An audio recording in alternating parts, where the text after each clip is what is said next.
My name is Diana Hensley. I'm 27 years old. Last Thanksgiving, my mother stood in front of 25 of our relatives and asked them to vote on whether I deserved to stay in our family. Every single hand went up against me. She looked at me across the room. This woman who raised me, who packed my school lunches, who taught me to ride a bike, and she said, "We've been carrying your dead weight for 27 years, Diana. Now it's over." I thought that was the worst moment of my life.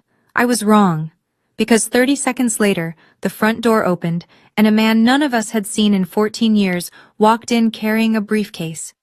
And what was inside that briefcase made every person in that room unable to look my mother in the eye ever again.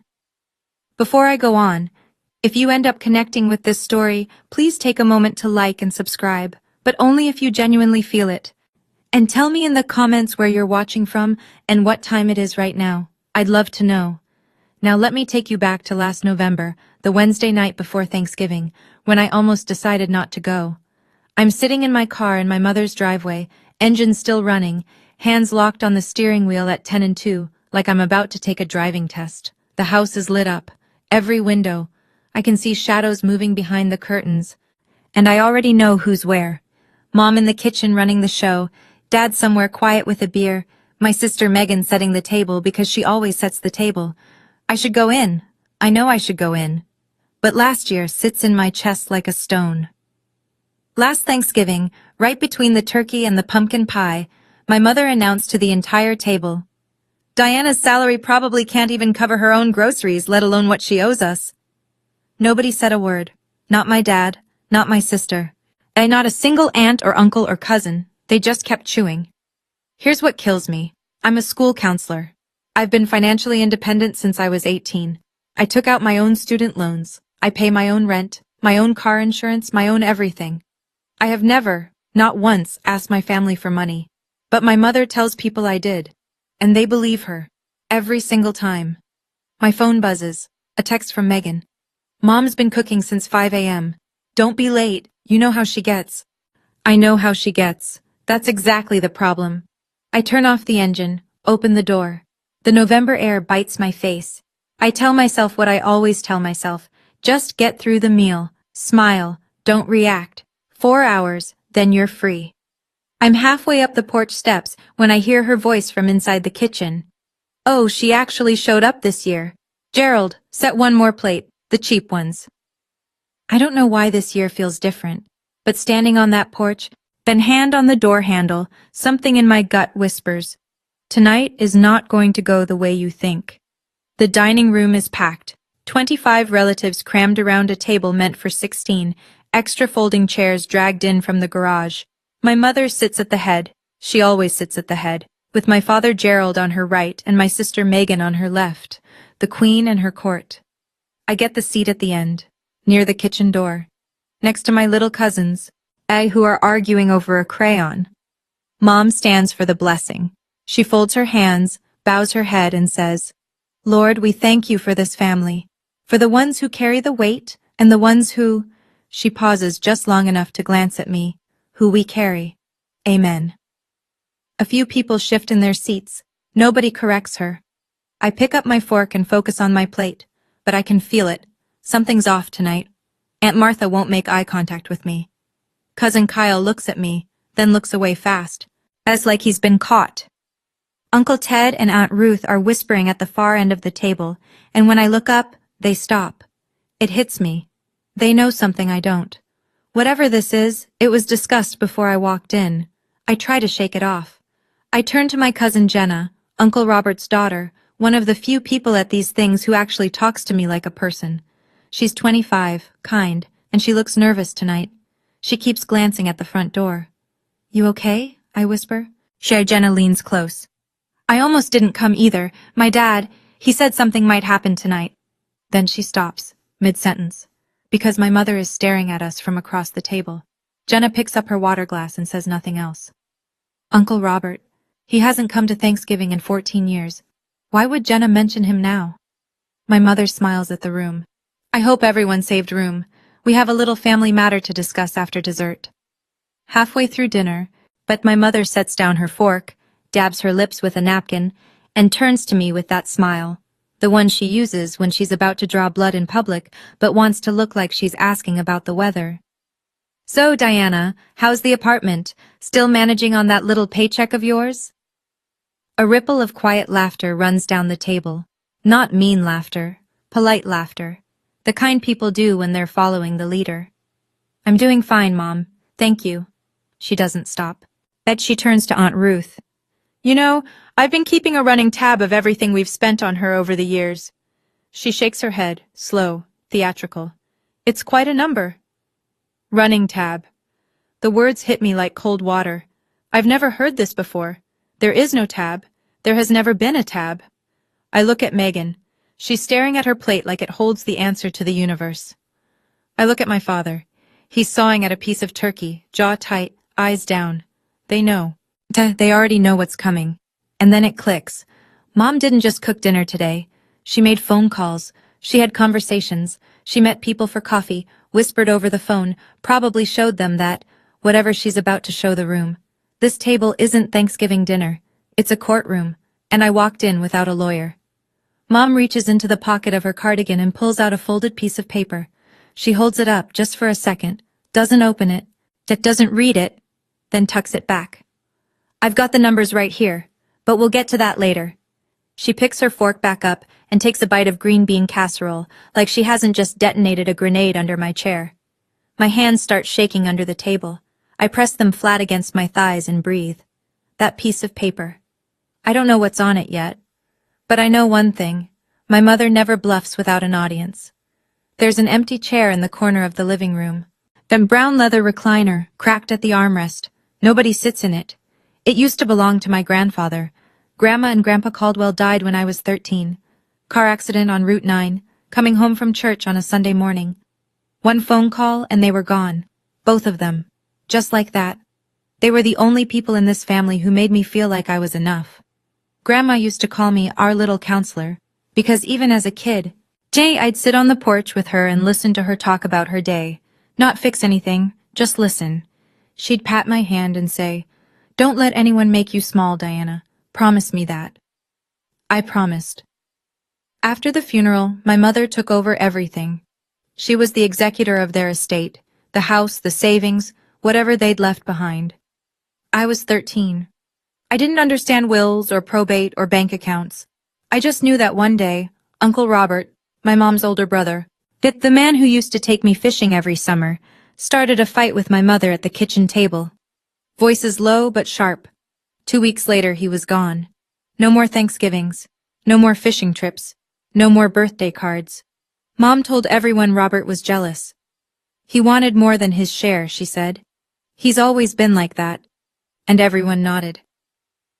I look across the table at Jenna now, Robert's daughter, and I see her father's eyes. Steady. A little sad. Though she's typing something on her phone under the table, shielding the screen with her hand. I remember something else, a detail I haven't thought about in years. Grandma once mentioned a savings account. Set aside for the grandkids' education, she said. After they died, Mom told me it was nothing. Barely enough to cover the funeral costs. I was 13. I believed her. Dinner ends, plates get stacked, the kids run off to the den, and then, instead of coffee and pie, my mother claps her hands twice, like she's calling a meeting to order, and says, "Everyone, please move to the living room. There's something we need to discuss as a family." The living room. I step in and freeze. The furniture has been rearranged, chairs pulled into a wide circle, the coffee table pushed to the side. This isn't spontaneous. She set this up before anyone arrived. I think about leaving, right now, grab my coat, walk out the front door, drive home. But I know what happens if I do. Mom shakes her head, sighs that long sigh, turns to the room and says, "See? She always runs. She can never face responsibility." And by morning, every relative in the circle will believe that version. My version won't exist because I won't be here to tell it. But if I stay, I'm sitting in a trial I didn't agree to. I think about Millfield. 8,000 people. I work at the elementary school. Parents know me. If my family turns their back on me publicly, then the rumors will follow me to work, to the grocery store, to every sidewalk in this town. That's how small towns work. Your family's opinion becomes everyone's opinion. I look for my father. Gerald is sitting in the second row of chairs, not front, not back, holding a Coors Light like it's a life raft. He doesn't look at me. He hasn't looked at me since dinner. My mother stands in the center of the circle, smoothing the front of her blouse. She puts on her reading glasses. She pulls out that folded piece of paper. Her voice trembles, just slightly, just enough. I know this is hard, but I've been carrying this burden alone for too long. Tonight, I need the family's help to make a decision. The tremble is perfect, rehearsed. I've watched her do it 100 times, at church fundraisers, at parent-teacher conferences, at the bank when she needed a fee waived. That tremble is a tool, but nobody else sees it. They just see a tired mother asking for help. As my mother unfolds the paper, slowly, like she's handling something sacred. I've put this off for years, she says. But Diana needs to hear this. You all need to hear this. She begins to read. Her voice is steady, clear. A woman delivering facts, not accusations. That's the trick. She always sounds reasonable. Item 1. The cost of raising Diana from birth through age 18. Housing, food, clothing, medical. At adjusted total, $112,000. She glances up to make sure the room is listening. It is. Item 2. College financial support that Diana has never repaid. Tuition supplements, books, emergency funds. Total, $23,000. My throat tightens. I didn't receive a cent for college.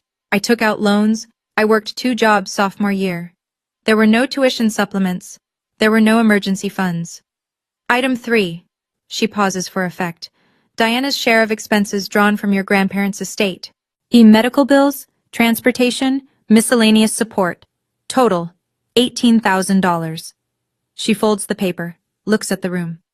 That's over $50,000. $50,000 that this family has invested in someone who has never once said thank you. The room is quiet. Aunt Ruth nods slowly. Uncle Ted crosses his arms. Cousin Kyle stares at the carpet. I open my mouth. Mom, that's not... Please let me finish. Her hand goes up, palm out. You'll have your turn. But she keeps talking. She turns to Aunt Ruth. Do you remember when I had to sell Mom's silver tea set? That was to cover Diana's dental bills. Ruth remembers, or thinks she does. I never had dental bills paid by my mother. I've been on my own insurance since I was 22. But it doesn't matter. The room believes her. I can see it in their faces. Tight lips, folded arms, eyes that slide off me like I'm something unpleasant. I won't get my turn. I already know that. When my mother folds her reading glasses and tucks them into her pocket. She looks around the circle, every face one by one, and when she speaks, her voice drops to something almost gentle. I've thought about this for a long time, and I think it's only fair that we, as a family, vote on whether Diana should continue to be part of our gatherings, our traditions, and any future family decisions. The words don't register at first. Vote, she said vote. You're asking them to vote me out? My voice sounds far away, like it belongs to someone else. Of our family? I'm asking them to vote on what's fair. This family has suffered enough. I look at Megan. My sister, my older sister who I shared a bedroom with for 16 years, stares at her own hands in her lap. She doesn't move. I look at my father. Gerald examines the floor like he's never seen hardwood before.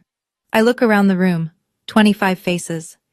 These are people I've cooked Thanksgiving sides for, people whose kids I've babysat on weekends, Cousin Kyle, who I drove to his SATs because his car broke down, Aunt Martha, who I called every Sunday for 6 months after her hip surgery, Uncle Ted, who I helped move into his new apartment last spring.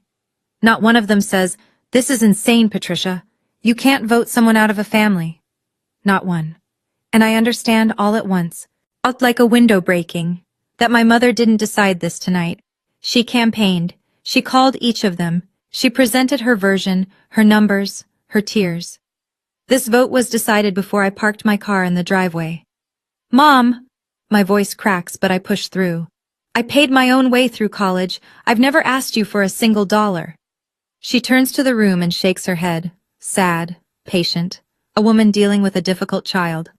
See, this is what she does. She rewrites history. And that's exactly why we're here. I want to pause here for a second, because standing in that circle, listening to my mother rewrite my entire life in front of people I loved, there was a moment where I thought, am I wrong? Have I really been a burden this whole time and just didn't see it? 27 years of hearing it. When everyone around you believes the same story, you start wondering if maybe, just maybe, the lie is true. I need to ask you something. Have you ever had someone repeat a lie about you so many times that you started questioning your own memory? That you started thinking, maybe I do owe them something? Tell me in the comments. I need to know I'm not the only one. Okay, back to that living room. My mother clasps her hands in front of her like a church elder calling for tithes. All in favor of removing Diana from family events, property claims, and financial obligations? Raise your hand. The room holds its breath. 1 second. 2. Aunt Ruth's hand goes up first, straight and sure, like she's been waiting for permission. Then Aunt Martha. Then Uncle Ted. Then Cousin Kyle, who won't look at me while he does it. I count. 10. Cousin Brenda. Cousin Tom. Tom's wife, who I've met exactly 3 times. 15. Great Aunt Peggy, who I drove to her optometrist appointment last March. Second Cousin Alan. Yeah, who borrowed my jumper cables 2 winters ago and never returned them. 20. The hands keep rising. Slow, fast, reluctant, firm. It doesn't matter. They all go up. I watch my sister. Megan's jaw is tight. Her hand lifts halfway, pauses, then rises the rest of the way. She still won't look at me. 25. My mother counts them out loud, slowly, deliberately, like reading names at a roll call. Ruth, Martha, Ted, Kyle, Brenda, Tom. Every name a nail. Then she reaches the end of her count and turns to the last person who hasn't raised his hand. Gerald? My father is sitting very still. The Coors light in his hand has gone warm. He stares at the can. The room waits. Gerald. Softer this time. An instruction dressed as a question. My father doesn't look at me. He looks at the floor, at the wall, at his own shoes. And then, slowly, like his arm weighs 1,000 pounds, he raises his hand. My dad. The man who taught me to tie my shoes. Who carried me on his shoulders at the county fair. That hand raised against me. 26. I am standing in a room full of family, and I have never been more alone in my life. My mother surveys the room. 26 hands. She nods, not triumphant, not smug, satisfied. The nod of a woman who has confirmed what she already knew. She turns to me. The room goes so quiet I can hear the kitchen clock ticking through the wall. Someone's child laughs in the den down the hall, and the sound feels like it belongs to a different universe. We've been carrying your dead weight for 27 years, Diana. Her voice is low, controlled, almost kind. It's over. Nobody breathes. I feel the blood rise in my face, my ears ring, my legs want to move but they've forgotten how. 26 people just told me I don't belong, and my mother is standing in the center of this circle like she's delivered a mercy. She straightens her posture. I've already spoken with a lawyer. You will no longer be welcome at family gatherings, and any claim you think you have on this family's resources, consider it void. A lawyer? The word comes out before I can stop it. For what? For protecting this family. From you. She says it so simply, like she's locking a door. I look around the room one more time. Aunt Ruth is studying her fingernails. Kyle is staring at the ceiling. Megan has her arms wrapped around herself like she's cold. My father's hand is back in his lap now, but the damage is done. I think, this is it. This is the night I lose my family. I turn toward the front door. My coat is on the hook. My keys are in my pocket. 3 steps, and I'm gone. I take the first step, and that's when the front door opens. A gust of November air sweeps through the room. Cold, sharp, the kind of cold that makes you pay attention. A man steps inside, gray hair, worn jacket, and in his right hand, a battered leather briefcase. Well, I haven't seen Uncle Robert in 14 years, but I'd know him anywhere. The broad shoulders, the quiet way he stands in a doorway like he's asking the room for nothing. His hair is almost white now. He's thinner than I remember, but his eyes are the same, Steady, patient, like a man who learned a long time ago that silence is sometimes louder than shouting. Every head in the living room turns. Someone gasps. I think it's Aunt Martha. But my mother's face, I'll remember this for the rest of my life, goes blank. Not angry, not surprised. Blank. Like someone pulled the plug on whatever performance she was running. It lasts half a second, maybe less, and then she rebuilds. Smile back on. Shoulders squared. But I saw it. That half second of naked fear. Robert steps inside and closes the door behind him. He looks around the room slowly. His eyes land on Jenna first. His daughter gives him a small nod. Then on me. Then on Patricia. I wasn't invited. His voice is calm. Gravel low. I know. My mother recovers fast. Robert, this is a family matter. You gave up your right to... Funny. He pulls a chair from the wall and sits down. Sets the briefcase on his knees. I remember a time when I was family. Jenna stands and moves to the chair beside him. Nobody stops her. My mother takes a step forward. Her voice drops. Not soft, not gentle, cold. Whatever you came here to do, Robert. Don't! He looks at her. Then he looks at the briefcase. Then he looks at me. And when he speaks, his voice breaks just slightly on the first word. I should have done this years ago, Diana. I'm sorry it took so long. My mother's knuckles go white around the back of the chair she's gripping, and I realize, for the first time in my entire life, I am watching my mother afraid, truly deeply afraid. What is in that briefcase? Robert doesn't rush. And he rests his hands on the briefcase like he's done this in his head 1,000 times, and now that the moment is here, he wants to get it right. He looks at the room, not at Patricia, at everyone else. 14 years ago, our parents died. His voice is steady, measured. Mom and Dad Caldwell. Most of you were at the funeral. Patricia became the executor of their estate. She handled the house, the accounts, the distribution. I trusted her. He pauses. All of us trusted her. Aunt Ruth shifts in her seat. Uncle Ted uncrosses his arms. Mom and Dad left behind an estate worth roughly $360,000. The house, 2 savings accounts, and a separate fund, $40,000, earmarked specifically for their grandchildren's education, Diana and Megan. I feel the air leave my lungs. $40,000, Grandma's education fund, the one Mom said barely covered the funeral costs. Robert continues. 6 months after the funeral, I asked Patricia to see the distribution paperwork. She told me everything had been handled. Taxes and funeral expenses ate most of it, she said.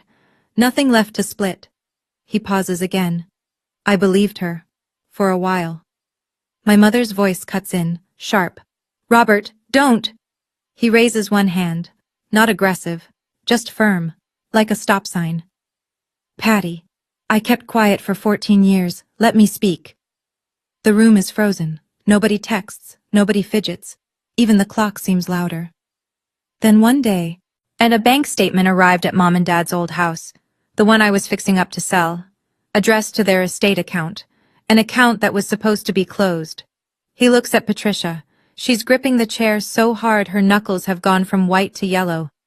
That statement showed withdrawals, dozens of them, all going to one personal account.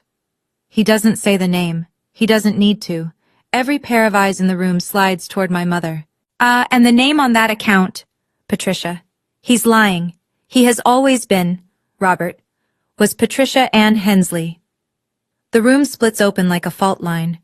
Whispers start at the edges. Low, fast, the kind of murmuring that happens when people are trying to figure out whose side to be on. Aunt Martha leans forward in her chair. Patty, is this true? My mother's response is instant, practiced. He's lying. He's always been jealous of me. And Mom and Dad loved me more, and he's never gotten over it. It's the same line she used 14 years ago, word for word. I know because I've heard her rehearse it at every family gathering Robert's name came up, but something is different this time. Cousin Kyle looks at Robert, then at Patricia, and for the first time tonight, he doesn't nod along with my mother. His hands are clasped between his knees, and he's thinking. Actually, thinking. Megan is staring at our mother with an expression I've never seen on her face before, like she's doing math in her head, and the numbers aren't adding up. Mom paid for Megan's entire college education, said it came from savings. Megan never questioned where. My father lifts his head. He looks at his wife, then at Robert, then at the briefcase. His hand, the one he raised against me 5 minutes ago, is trembling. Patricia pivots. She steps to the center of the circle, but positions herself between Robert and the room, and opens her arms slightly. The wronged mother, the accused innocent. This is exactly what he did 14 years ago. He tried to turn everyone against me then, and he's doing it again. Robert doesn't argue. He doesn't raise his voice. He simply says, "I don't need you to believe me. I have paperwork." He rests his hand on the briefcase, doesn't open it, just lets it sit there. My mother's voice goes tight as a wire. "If you open that, Robert, I swear." She doesn't finish the sentence. And that silence, that unfinished threat, tells the room more than any document could. Because she didn't say the papers were fake, she didn't say they were wrong, she just didn't want them opened. Robert unclasps the briefcase. The sound is small, 2 metal snaps, but in this room, it lands like a gunshot. Inside, the documents are organized with colored tabs, blue, yellow, red, 14 years of patience, sorted and labeled. And he pulls the first one, holds it up so the room can see. This is the original will of Henry and Margaret Caldwell, our parents. He sets it on the coffee table. Patricia told the family this document was lost. It wasn't. She filed a different version with the probate court. My mother. That will was amended before they... Robert reaches back into the briefcase. Funny you should say that. He lays a second document beside the first, side by side, 2 wills, same names. Different signatures. The one on the left is the original, notarized, witnessed. The one on the right is the version Patricia submitted to probate. He taps the second document. Take a look at the signatures. Cousin Kyle leans forward. Aunt Martha stands up to get a closer look. Even from across the room I can see it. The handwriting on the second will is tighter, more controlled. It doesn't match. My hands go cold. $40,000. That was supposed to be mine and Megan's. For school. For the future Grandma wanted us to have.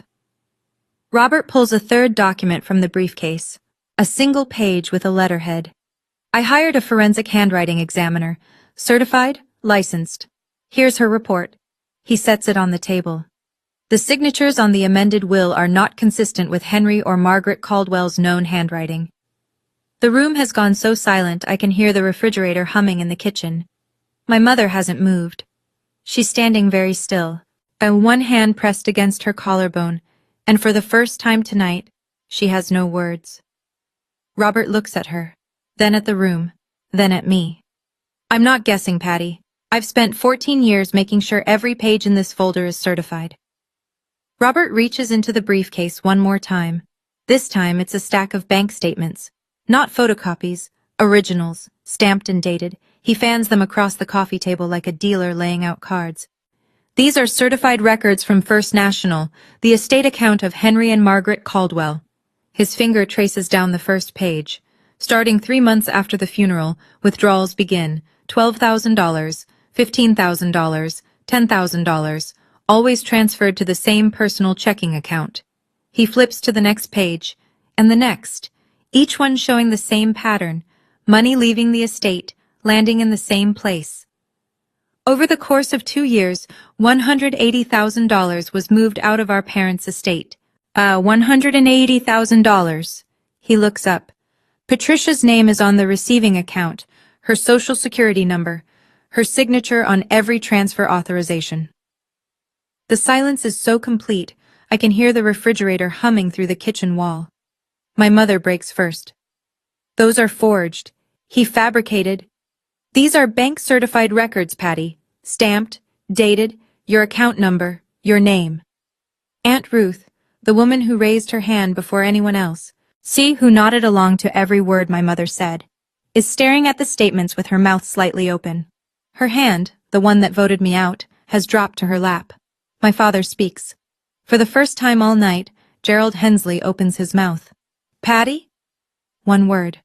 But it's not the voice of a man who's going along with things anymore. It's the voice of a man who just realized the floor beneath him isn't solid. Patty, answer me. Is any of this true? My mother doesn't answer him. Then she turns to the room instead, scanning for allies, reaching for the old playbook. He's always been jealous. Our parents loved me more and he couldn't, but Aunt Ruth cuts her off, quietly, almost gently. Patty, did you use Mom and Dad's money? I watch my mother shift strategies in real time. It happens fast, like changing lanes on a highway. The accused becomes the martyr. Her shoulders drop, her chin trembles, tears pool in her eyes, and I honestly can't tell if they're real. Do you know how hard it was? Her voice breaks beautifully. Managing everything alone after Mom and Dad died? Robert walked away. Gerald didn't help. I did everything. The funeral, the paperwork, the house, the taxes, all of it fell on me. She presses a hand to her chest. Maybe I made some mistakes, but everything I did for this family. For a moment, just a moment, I see some of the relatives softening. Aunt Martha's face flickers. Uncle Ted looks at the floor. It's working. The performance is working. Then Robert speaks.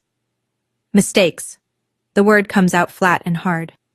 You forged their signatures, Patricia. You rewrote their will. You stole $180,000 from your own dead parents. He pauses. Each sentence is a brick. And then you told everyone that Diana, a 13-year-old girl, was the reason the money was gone. That last sentence lands like a slap.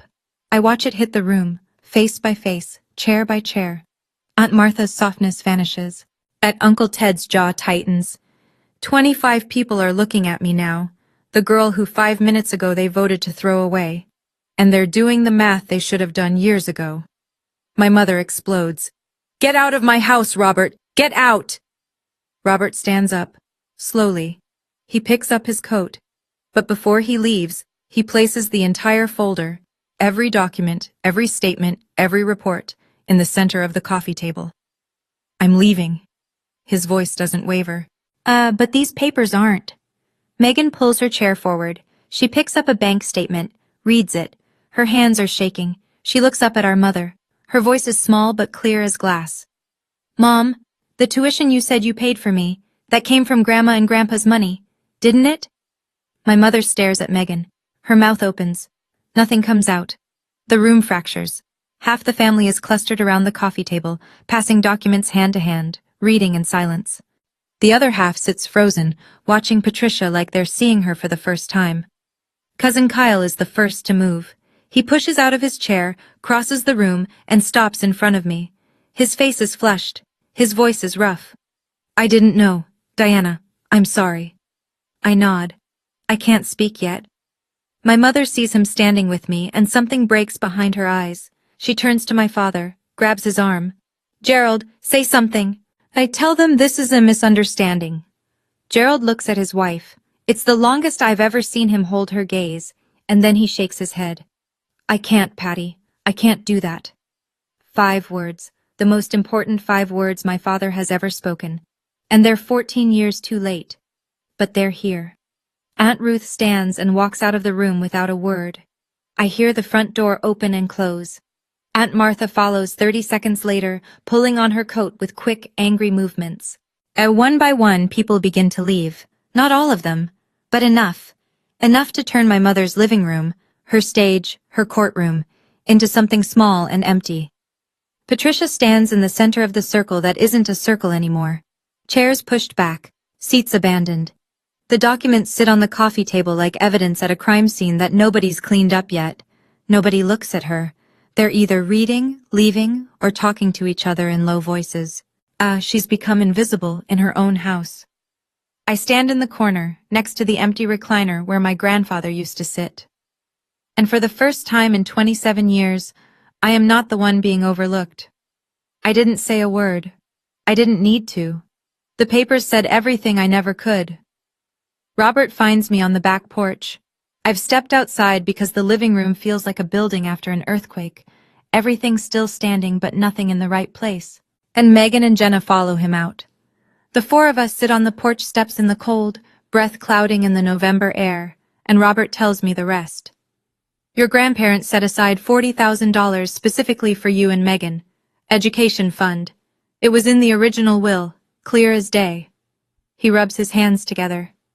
Patricia liquidated it within a year of their death, used it to remodel her kitchen and master bathroom. The renovation she told everyone she'd been saving for. The kitchen I've eaten Thanksgiving dinner in every year. The kitchen she cooked tonight's meal in, built with money that was mine. She needed a cover story, Robert says, so she started telling people that you were expensive, that you were a financial drain. You were 13, Diana. You couldn't defend yourself. You didn't even know there was money to defend. Megan is crying. Quiet tears, no sound. As she's hugging her knees on the step below me, I ask the question that's been building for an hour. Why didn't you say something sooner?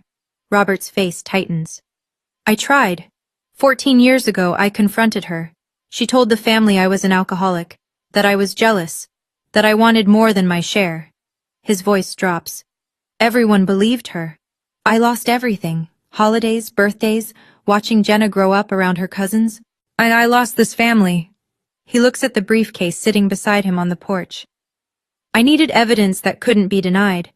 Bank-certified records, a handwriting expert, a lawyer's review. That takes time. And money I didn't have much of. He puts his hand on my shoulder. I didn't gather these papers to destroy Patty. I gathered them so you could know the truth. What happens next? That's up to this family. Megan wipes her face with the back of her hand and stands up without a word. As she walks back inside, I watch her through the screen door. She crosses the living room to where our mother is sitting alone on the sofa. Patricia looks smaller now. The overhead light catches every line on her face, every bit of mascara that's smudged. The queen without her court. Megan stands in front of her, doesn't sit. Mom, look at me. Patricia looks up. Did you pay for my college with Grandma and Grandpa's money? I did what I had to do. Megan. That's not an answer. You got your degree, didn't you? A flash of the old Patricia, defiant, certain. You got your life. I gave you that. You gave me that by stealing from Diana, from Uncle Robert, from Grandma and Grandpa. Don't you turn on me too. My mother's voice rises to a pitch I recognize, the warning tone, the one that used to make us both go quiet as children. I am your mother. Megan doesn't flinch. And Diana is my sister. She turns and walks back to the porch, sits down beside me. For a long time, neither of us speaks. Then she says it, quietly, like she's admitting something she's been carrying for years. There was a time Mom told me not to lend you money. She said you'd never pay it back. Megan's voice cracks. You called me once. Your car broke down. You needed $200, and I said no. I remember. A Tuesday night in October. Rain so heavy I could barely see the road. As I walked 3 miles home because my sister said no, because my mother told her to. I didn't know, Megan whispers. I swear I didn't. I believe you. She leans her head against my shoulder. We sit like that, in the cold, listening to the sounds of a family rearranging itself inside. I was the golden child, she says finally, and I didn't even earn it. I drive home around 10. The house empties slowly behind me. People leaving in ones and twos, coats pulled tight. Car doors closing in the dark. By midnight, my phone has 6 messages. Cousin Kyle calls first. His voice is thick, like he's been sitting in his truck in the driveway working up the nerve. Diana, I should have asked questions. I should have said something when she asked us to raise our hands. I didn't. I'm sorry. Aunt Martha sends a long text. 3 paragraphs. She says she believed Patricia because your mother always sounded so certain. She always had the details. Martha doesn't ask for forgiveness. She just says she was wrong. Jenna hugs me before she leaves the porch. She holds on tight and whispers in my ear. My dad never stopped talking about you. Every birthday, every holiday, he'd say your name. Cousin David calls, short, direct. I messed up. If you need anything, a meal, help moving, whatever, I'm here. Aunt Ruth comes back, 11 o'clock at night, headlights in the driveway. She walks up the porch steps where I'm still sitting with Megan, and she wraps her arms around me for 30 seconds without saying a single word. When she lets go, her eyes are red. And then there's Megan. My sister doesn't leave. She sits with me on that porch until past midnight. We don't solve anything. We don't make grand declarations. We just talk. Really talk. For the first time in years without the filter of our mother between us. I say the same thing to each of them. Thank you for calling. I mean that. But an apology doesn't erase a raised hand. I'm going to need time before I know what this means for us. There is one person who doesn't call, doesn't text, doesn't apologize. My father, Gerald Hensley, gets in his truck after Robert leaves and drives away. I don't know where he goes. I won't find out until 2 days later. I drive home the long way. Past the elementary school where I work. Past the diner where I eat lunch on Fridays. Past the gas station where I fill up my 10-year-old Honda every Sunday. And past my mother's house. The kitchen light is still on. Through the window I can see her. A single silhouette sitting at the dining table. Plates still out. Chairs still arranged in that circle. The woman who commanded a room of 25 people 4 hours ago is sitting alone in a kitchen she renovated with stolen money, surrounded by leftovers nobody stayed to eat. I don't stop. At home, I sit in the dark of my apartment. The apartment she mocked, the paycheck she belittled, the life she told everyone was a failure. And I think about my mother. Not with hatred, not with satisfaction, just with the heavy, complicated exhaustion of finally understanding. Patricia Hensley grew up in a family that measured people by what they could provide. Love was conditional. Value was financial. She learned to control because she was terrified of being controlled. It doesn't excuse a single thing she did, but it explains the machinery. Understanding why someone hurt you doesn't mean you have to let them keep doing it. I open my laptop. I search for therapists within 30 miles. I find one in the next town, Dr. Karen Webb, licensed family counselor, Monday availability. I book the first appointment. At 2 a.m., my phone lights up. A text from my mother. You turned my family against me. I read it once. I read it twice. I put the phone down. And then I delete the message and go to bed. For 27 years, I was the problem. Tonight, the problem sat alone in her own kitchen. And I, for the first time I can remember, slept through the night. Sunday morning, 2 days after Thanksgiving. I'm making coffee when the doorbell rings. My father stands on the mat, unshaved, eyes rimmed red, wearing the same flannel shirt he had on Thursday night, wrinkled now like he slept in his truck, which, knowing my father, he probably did. I drove to the lake house, he says, sat there 2 days, thinking. I step aside and let him in. He sits at my kitchen table, the small one, the one that seats two, and looks around my apartment. I watch him take it in, the second-hand couch, the bookshelf I built from cinder blocks and planks, the school counselor certification framed on the wall. He's never been here before. In 3 years of me living alone, my father has never once visited. I knew something was off with the estate. He stares at his hands. I saw the renovation bills. I asked your mother once. She said Robert had agreed to give us his share. He pauses. I believed her because it was easier. He closes his eyes. Yes. We sit in silence. The coffee maker drips. Gerald tells me he called Robert this morning. First time they've spoken in 14 years. 2 men on the phone, both crying, neither one able to start the sentence they needed to say. That Robert sent him copies of everything. The will, the statements, the handwriting report. Gerald read every page. I'm not asking you to forgive me, he says. I just want you to know. I'm done being quiet. I look at my father, 56 years old. Hands that trembled when he raised them against his own daughter. Hands that are trembling now for a different reason. Dad, I love you, but love doesn't cancel out what happened. I need you to show me, not tell me, that things are different now. He nods. He doesn't argue. He doesn't make promises he can't keep. And for my father, that's a start. The following Tuesday, I sit in a small office on Main Street in Clearfield, the next town over, across from a woman named Evelyn Moore. Family law attorney. Robert is beside me, the briefcase open on her desk between us. Evelyn reviews the documents one by one, making small notes in the margins. She's methodical. Oh, unhurried. After 20 minutes, she sets her pen down.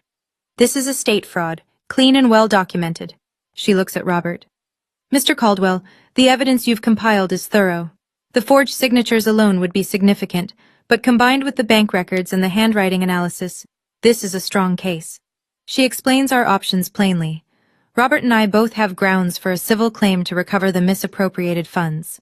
Additionally, though forging a will is a felony, the district attorney's office would make the decision on criminal charges, not us. Robert speaks first. I don't want Patty in prison, but I want the money returned to the people it belongs to. I agree. I'm not here for revenge. I'm here for the $40,000 that my grandparents set aside for my education, money I didn't know existed while I was working 2 jobs and taking out student loans. Evelyn draws up the paperwork. I read every line. Robert signs. I sign. And no speeches, no dramatic declarations, just paper, ink, and a legal process doing what it's designed to do. Walking to my car afterward, I feel something I don't expect. Not triumph, not vindication. Relief. The quiet kind. The kind that comes from knowing you didn't make this up. That you weren't the burden. That the numbers were never yours. I didn't sue my mother for revenge. I filed a claim because $40,000 was taken from me before I was old enough to know it existed. And because someone has to say, this was wrong. News travels fast in a town of 8,000. By the second week of December, the story has made its way through every church pew and grocery aisle in Millfield. The first visible shift, Aunt Ruth announces she's hosting Christmas at her house. Robert is invited. Patricia is not. Nobody argues. Nobody even hesitates. My mother fights back the only way she knows how, the phone. She calls every relative one by one. They're working the list she's worked for decades. But this time, most calls go to voicemail. The few who answer keep it short. Patty, we need time.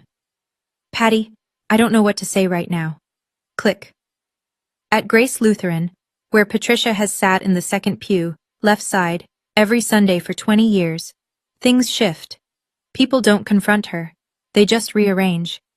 A 2-seat gap opens beside her, then 3 seats, then the whole pew. Nobody says it out loud. They don't have to. Space speaks. She posts a long message on Facebook, something about betrayal, about family turning their backs, about sacrifice being punished. Megan comments within the hour, Mom, please stop, you're making it worse. Patricia deletes the post by evening. Gerald moves to the living room couch. He doesn't file for separation, not yet, but the master bedroom door stays closed, and he sleeps under a quilt his mother-in-law made 30 years ago. He starts calling Robert every week. Like 2 men rebuilding a bridge, 1 phone call at a time. Then in late December, a letter arrives at my apartment from Patricia's attorney. She's agreed to negotiate a settlement. She doesn't want to go to court. It's the first time in my mother's life she's chosen to back down. And the only reason she's doing it is because, for the first time, she can't control what happens next. Well, when I read that letter, when I saw that my mother had agreed to settle, I sat at my kitchen table for a long time. 27 years, and she had never once backed down from anything. Not an argument, not an accusation, not a lie. All it took was 1 worn-out briefcase and a man patient enough to wait for the right moment. But I keep asking myself, if Uncle Robert hadn't walked through that door, where would I be right now? Would I have fought back alone? Or would I have just disappeared? What would you have done? If no one had come through that door for you, would you have found the strength to stand on your own? Or would you have walked away for good? I really want to know. Tell me in the comments. Okay. Let me finish this story. Millfield is the kind of town where everyone knows your business by Tuesday. My mother built her reputation over 3 decades. It unraveled in 3 weeks. At the Women's Fellowship at Grace Lutheran, the committee Patricia chaired for 12 years, quietly restructures in January. New leadership. New meeting schedule. The official reason, time for fresh perspectives. The real reason fills every whispered conversation in the church parking lot. Neighbors who used to accept Patricia's dinner invitations suddenly have conflicts. Every Saturday, indefinitely. The Christmas card count at our family home drops by more than half. Meanwhile, as something unexpected happens to me. At school, a parent I barely know, a woman named Linda whose son I counseled through his parents' divorce, stops me in the pickup line. I heard what happened, Miss Hensley. For what it's worth, this town is better because you're in it. She squeezes my hand and walks away before I can respond. It's a small thing. But in a small town, small things are everything. Robert comes to Christmas at Aunt Ruth's house. 14 years since he's had a place at a family table. When he walks through Ruth's front door, Jenna is right behind him, carrying a pie she baked from their grandmother's recipe. Ruth pulls Robert into a hug so tight his feet nearly leave the ground. A week later, I find an envelope in my mailbox. No return address. Inside, a photograph. Yellowed, creased at the corners. My grandparents holding me at age 3. I'm laughing at the camera, and my grandmother's hand is on my head, but protective and sure. On the back, in her handwriting. Our little counselor. I don't know who sent it, but I have a feeling it was a man who sleeps on his living room couch now and is trying, in his own quiet way, to give back what was taken. In February, the settlement is finalized. Evelyn Moore calls me on a Tuesday afternoon, and I pull over in the school parking lot to listen. Patricia agrees to return $40,000 to Diana and Megan, the grandchildren's education fund, and exactly as the original will specified. She returns $70,000 to Robert, his rightful share of the estate distribution she intercepted. The remaining $30,000, which Patricia claims was spent on family expenses but cannot document, remains in dispute. A matter for another day. To make the payments, my mother has to sell her SUV and draw from her retirement savings. The kitchen she built with stolen money is worth more than the car, but nobody's asking her to tear it apart. But the irony is enough. I received $20,000, my share of the education fund. I use it to pay off my student loans. Every last cent of the debt I accumulated because money that was meant for me was sitting in my mother's checking account the whole time. The remaining amount I put into savings. Not because I have plans for it, because for the first time in my life I have money that nobody can claim I owe them. Nobody can wave a folded piece of paper in a living room and say I'm a burden because of it. It's mine, clean and clear. Megan refuses her half at first. You were the one who suffered, she says. Take all of it. I don't let her. I split it exactly as our grandparents intended. Equal shares, the way they wrote it. The way it always should have been. Evelyn tells me the county DA's office is reviewing the forgery evidence. No charges yet. Maybe none ever. I don't push. The legal system will do what it does. I've done my part. $20,000. That's what my peace of mind cost. $20,000 and 27 years of being told I was the problem. Gerald Hensley does not divorce my mother. Not yet, anyway. But the man who sits across from me at Rosie's Diner on Saturday mornings is not the same man who raised his hand against me on Thanksgiving night. He starts small. Weekly phone calls. Actual questions. Not the how's work kind, but the how are you really doing kind. He shows up at my apartment with a toolbox one weekend and fixes the leaky faucet I've been ignoring for 6 months. He doesn't say much while he works. That's fine. The wrench says enough. In January, he tells me something over scrambled eggs that nearly makes me drop my fork. I started seeing someone, a therapist. He says it like he's confessing to a crime. First time in my life. 56 years old, and I'm learning how to disagree out loud. He gives a small, embarrassed smile. Better late than never, I guess. I don't pretend this fixes everything. It doesn't. My father chose silence for 30 years. He chose comfort over his daughter. That shaped me in ways I'm still uncovering on Dr. Webb's couch every Monday afternoon. But I also know this. Change at 56 is harder than change at 27. Every appointment he keeps, every phone call he makes to Robert, at every Saturday he shows up at my door. That's a man fighting the current of his entire adult life. I don't need you to choose between us, Dad, I tell him. I need you to choose yourself. He nods, stirs his coffee, doesn't make a speech. My father isn't a villain. He's a cautionary tale about what happens when you choose silence for 30 years. And he's also proof that it's never fully too late to start speaking up. Even if your voice shakes. 3 months after Thanksgiving, my phone rings. The caller ID says Mom. I let it ring 4 times. Then I answer. Her voice is different. Smaller. The commanding tone that could steer a room of 25 people is gone, replaced by something thin and tired. Can we talk? I want to explain. I agree to meet, but on my terms. Not at her house. Not in her kitchen. A coffee shop in Clearfield, the next town over. Public, neutral, my therapist's suggestion. I'm learning that geography matters when you're rewriting a relationship. We sit across from each other in a booth by the window. She orders black coffee, I order the same. For a moment, it almost feels normal. Two women, a table, coffee.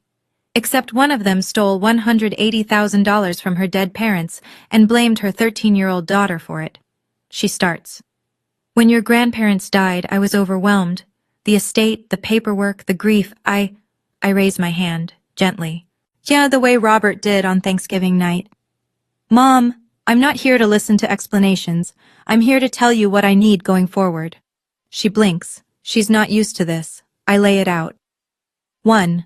You never discuss my finances in front of the family again. 2. If we disagree, we talk privately. You don't recruit an audience. 3. I choose which family events I attend, not all of them, not because you summon me. 4. You start therapy. Real therapy. But not a conversation with Pastor Dave over lemonade.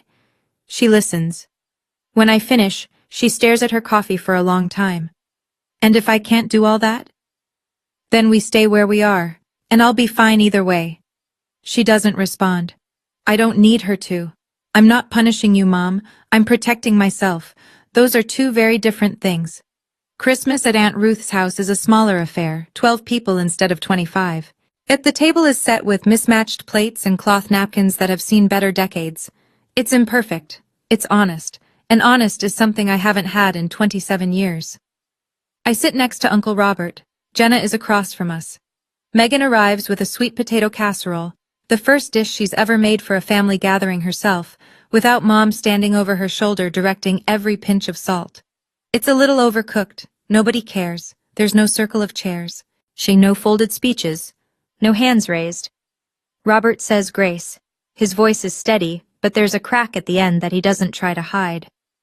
For the ones who are here tonight, and for the years we'll make up for. Gerald arrives late, alone. He stands in the doorway for a moment, and I can see the effort it takes to be here, without Patricia, in a room full of people who now know the truth about his wife. He walks straight to me and wraps his arms around me. No words. Just a hug that lasts longer than any hug he's given me in my adult life. Jenna and I pull crackers. Kyle passes the rolls. David tells a terrible joke and everyone groans. Robert laughs, a real laugh, full and warm. And I realize I haven't heard that sound since I was 13 years old. Patricia isn't here. Nobody mentions her. Her absence is both a relief and a sadness, and I'm learning that both feelings can share the same chair. The turkey is overcooked. Robert burns the dinner rolls. Then the wine is cheap and the house is drafty. But when I look around the table, every person here chose to be here. Nobody was summoned. Nobody was performing. And that is the first honest holiday meal I've had in my entire life. I'm not telling you this story so you'll hate my mother. Patricia Hensley is a complicated woman. She's manipulative and controlling, and she stole from her own dead parents and pinned it on a child. Those things are true. But she's also a woman who grew up in a family where your worth was measured in dollars, where love came with conditions and control was the only currency that bought safety. She learned the game early and played it well, until the game caught up with her. None of that excuses what she did. But I'm telling you because I want you to understand. The people who hurt us aren't always monsters. Sometimes they're just broken people who break others because it's the only pattern they know. I'm sharing this story because I know some of you are sitting at that table right now. The end seat, near the kitchen, next to the kids, being told you're a burden by the very people who were supposed to protect you. And maybe, like me, you've heard it so many times you started believing it. So let me say this clearly. You don't have to prove anything to anyone. You just have to stop believing the version of you that someone else wrote. I learned that boundaries aren't walls, they're doors. You decide who walks through and when, and under what conditions. And the first time you close that door on someone who's been hurting you, even if that someone is family, the guilt will hit you like a truck. I know. I still have nights where I wonder if I'm too harsh. Then I remember 26 hands. And I know. I'm not harsh. I'm just finally learning to stop putting other people's comfort above my own safety. Uncle Robert taught me something I'll carry forever. The truth doesn't need to shout. It just needs the right moment, the right paperwork, and enough patience to wait. It's March now, 4 months since Thanksgiving. I still work at Millfield Elementary. I'm still a school counselor. but I've started studying for an advanced certification in family therapy. Part of the tuition comes from the settlement. My grandmother's money, finally doing what she intended it to do. And Megan and I meet every other Wednesday for coffee at the cafe on Elm Street. We're learning each other as adults, without my mother narrating who we're supposed to be to each other. Last week, Megan told me she's been thinking about going back to school too. Maybe social work, she said. I want to help people the way you do. I almost cried into my latte. Robert is back, fully back. He was at Ruth's for Christmas, at Jenna's for New Year's, and then last Sunday he showed up at my apartment with a fishing rod and a thermos of coffee. 14 years of trips to make up for, he said. Gerald goes to therapy every Thursday. He and Patricia still share a house, but he told me their relationship is being renegotiated. His word. The fact that he has a word for it at all tells me how far he's come. My mother hasn't called since the coffee shop. I don't wait by the phone. The door is open if she ever decides to walk through it honestly. But I'm no longer standing at the threshold, hoping. I used to think being cast out by your family was the worst thing that could happen to you. Turns out, the worst thing is staying in a family where you have to pay. In silence, in shame, in pieces of yourself, just to belong. I don't pay anymore. My name is Diana Hensley. I'm 27 years old. And for the first time in my life, I don't owe anyone an explanation for who I am. Thank you for staying with me until the very end. Yet that means more than you know. If this story touched something in you, if it reminded you of a boundary you've been afraid to set, or a truth you've been sitting on for too long, please hit like and subscribe. Not for the algorithm, for the next person who needs to hear this and hasn't found it yet. And if you're wondering what happened next, how my mother responded to the settlement, a conversation I had with my father that changed everything between us, and the letter I received from someone I never expected, that story is waiting for you. Check the link in the description. I'm Diana. Take care of yourself tonight, and I'll see you in the next one.